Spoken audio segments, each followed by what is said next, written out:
कबूतरी बोले कबूतर से मुझे छेड़ना छत के ऊपर से, मुझे छेड़ना छत के ऊपर से। कहो छीना रो कबूतर आवा हमारे ऊपर। क्रीमा की ये बचिया के बनिया रे बिया जे बुझा कम बच्चे को से रो कर गान मार दे बबे। नारायणपुर ये हमारी चुकुंडी कौन है सरे वाले कतिया मारा बे कुछ करो रे। 16 साल के पट्टा जवान है, 25 साल उम्र हो गई मेरा। नारायणपुर ये हट गौआ ना बेलपुर हो घुसबू छीना घुसबू घसायान बेटी उल्टा सीधा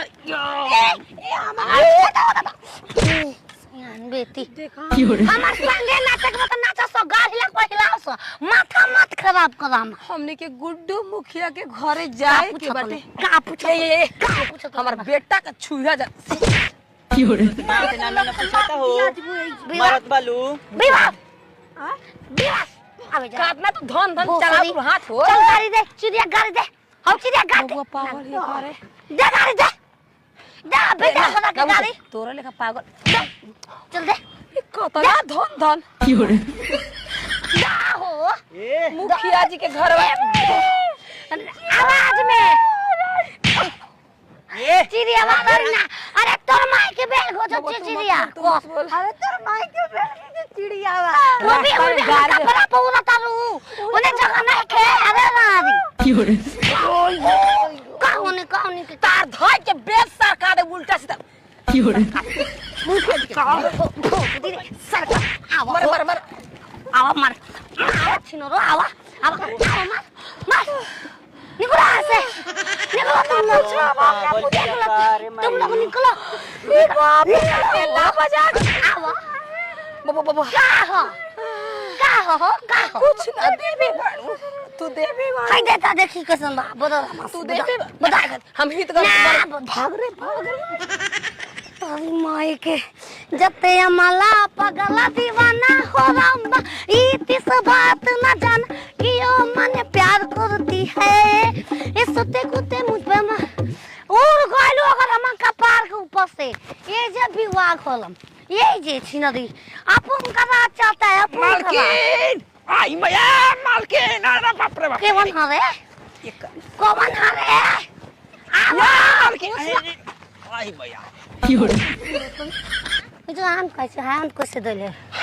फिर गया आपके लुल्लू मुल्लू बढ़िया रहा कनी का सोच का दिखाओ तो चीनी तोरा के कनी मालिक बोलल दिखाओ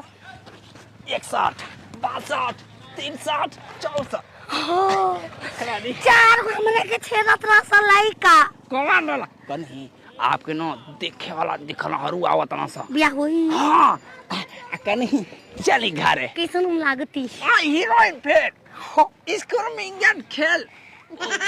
इसपुरिया फेल चली हम देख तोरा से बिया कर भैया से हाथ मांगब चल। हां चली पहले घर चली। हमारा गांव में कौना का हिम्मत बजी की रउआ से जुबान लड़ा देलस हो। हमर नाम नहीं रखने रउआ समझी जी रउआ नाम रखने तबे त ले धना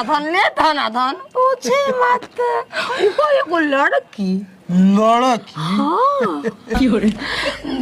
गाड़ी दिहलस लेकिन लाठी मुका को चरबो कइलस। अच्छा जाए दीजा ओकरा तरफ से हम माफी मांग लेतनी। अब तो जलपान करी जा। आ सुनी ना समझी जी जलपान करत नेतिले रउआ लड़किया के बोलाई महाराज अब बे लेके ए फिर गया आओ कोनो बात नहीं के ना कनिया 3 हाली कह दे 3 हाली में 2 मिनट कह के 1 घंटा बिताई देना तैयारी हो तुम कहीं लइका भाग कोना न गइल माई पता ना आजकल की ये चला खा बड़ा बाकी इज्जतदार नीचे बैठ नीचे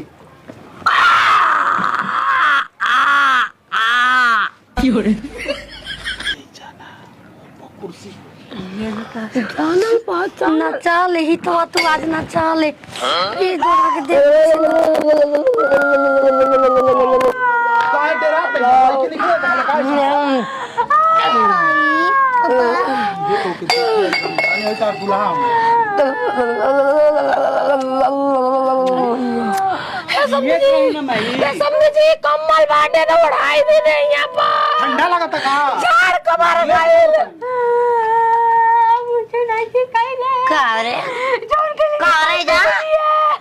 जा घटी हमारा मैं विकसित खातर उजाला रूगिन लेकिन छुटरी हाथ में छूट गल घास नहीं घास अंकिल लागत शिकायत में आई का कौन खले रे गर्मी के दिन में कमल का कौन जरूरत बची लेंगे अरे हित गन बानी राव सेवा कइल हम धर्म बा देख ले है हमारा रानी बाड़ी वाली लड़की समझे जी आपकी बेटी बहुत सुंदर बड़ी संस्कारी बड़ा पसंद बाड़ी लेकिन घरे बताई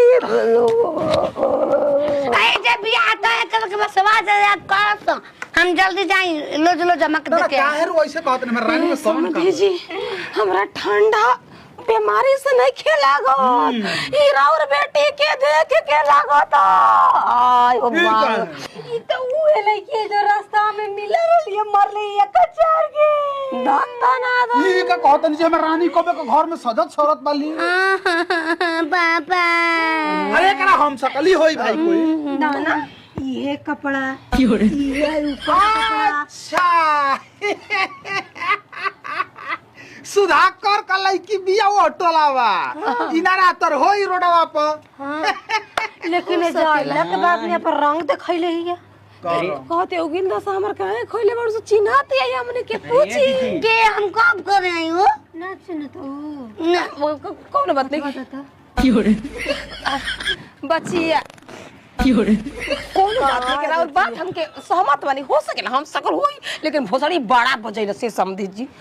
पतिया नाम का हो पापा बताइए तू बता दो रानी हां अपन नाम बता दो नाम का है कही दो फुलझारी कहीं तो फुलझारी अरे वो मैंने कही दो निकाल खाली फुलझारी बोल अरे उनमें से कहीं तो निकाल खाली फुलझारी बोल ई उहे लड़की है पागल लेके बोल ई को लेखे कहे के खाली फुलझारी कहे के बा फुलझारी हां पापा के तार नाम का हम ओकर नाम ना बता भीतवा नाम ओकर का हितवा नाम अरे गांव में का दुगो हमार दुश्मन बान सो हमके हितवा कहे न सो हमार नाम कही दो रामलाल चौधरी रामनाथ चौधरी लाम चौधरी की रामलाल उहे इज्जत से हमार नाम बताओ इज्जत से श्री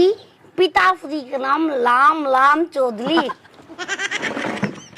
वो सर ये तना इज्जत मत दे के हमर नौके डूब जाओ कनी है समझी जी जब ना हिसाब से रवा बेटी के अपन बड़ाई फेंकले रहने वो माने 1% आपकी बेटी रही काहे से कि ई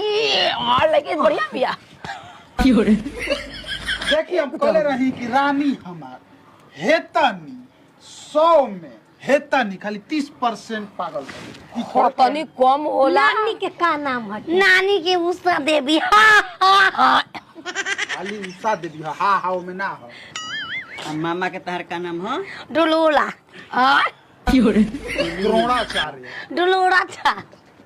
अंगूठवा लेबे वाला क्लब लेवा मामा के लइका लइकी को गावन जा हम ही हई ओ पापा हो दू आदमी मामा का लइका 2 आदमी हम ही जानम रही तवा अरे बाप की लड़की अगर तू हमनी घर में बियाह करके जइबू तो सबसे ज्यादा सास हम है तू ननद है तो ननद लिखला देख भाई पूछ ससुराल में जइबू तो सास के काम ही सबू चुच्ची रे कोण हाथ में सो जाला तो का होती है रानी का ना सब पागल बिया मई एकरा तोनको बोले के सहूरे नहीं खे ना बबुआ ना होइसन पतो हम बियाहवा में का गवाल लछरिया के चूची तू तालो से ऊंची कनन गवाल ए भैया लकनी बात ये बता उ मी से जइबू कि गोड़ मी से जइबू हैं जवन ऊंच लागी जवन मिस दे समझ लीजिए करा खाती धन्य हो आप बहुत अच्छा लगी पैदा कइले बन जेकरा घर में जे बढ़ाई दिया तो शादी पक्का समझी हमनी के घर में जे तो कुछ हमारा मरद मालिक हवा एगो सेफली ले लीजिए इनका संगे लड़का के पसंद नहीं के समझी जी रहल बात रवा कनी है कि हाउ लड़की लिए उ लड़की ना उ इहे लड़की है ओ तोरी मां तोरा ऐसे नहीं खेबे कपड़ा उपड़ा सब हुए बटे हैं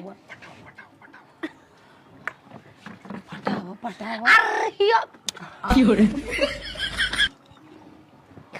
लव यू पापा नंबर ना दे बोलाते के फोन कॉलम ओहनी के पटा लेके बियाह सेट हो जाए हम के पटाई वो तो रख ना भतार के का कह ओए लका लका वही सब लास्ट में नंबर दीजिए लात बोल लीजिए बात करने का मौका पाइए एकरा मतलब रोड पे ही था चल तो ले ऊपर हित गनी ना देख देख छोड़ छोड़ चल जाता ना ये गायला इतवा सारा कर कोनो इज्जत बारे के तमीजे नहीं के बबुआ हम ना तो धंधा करे पप्पा तो सारा मुंह सही लागतिया मारा बच्चा चल भैया चल हमार लड़का ठीक कहता जो ना कर दिया जो ना माई के कोख में तू पैदा ले बहुत बढ़िया बियाह कर रहा के कहता ना अबे कबो जिंदगी में ना करा ओहनी के का दोस्त बारे वो कल का चलेल बन तू हित राम कैसे कर चोली वो कल चोरी बीच रास्ता ओहनी के दन दन ढूंढ ले हम अपन गाड़ी देते हमारे बीच में काहे बोलस मतलब हम अपन बतियावते अपन पंछी से बातचीत चलता अगला जन्म के साथी संगाती रह जा तो हरे के पता है पापा उई लगा लगा हितावा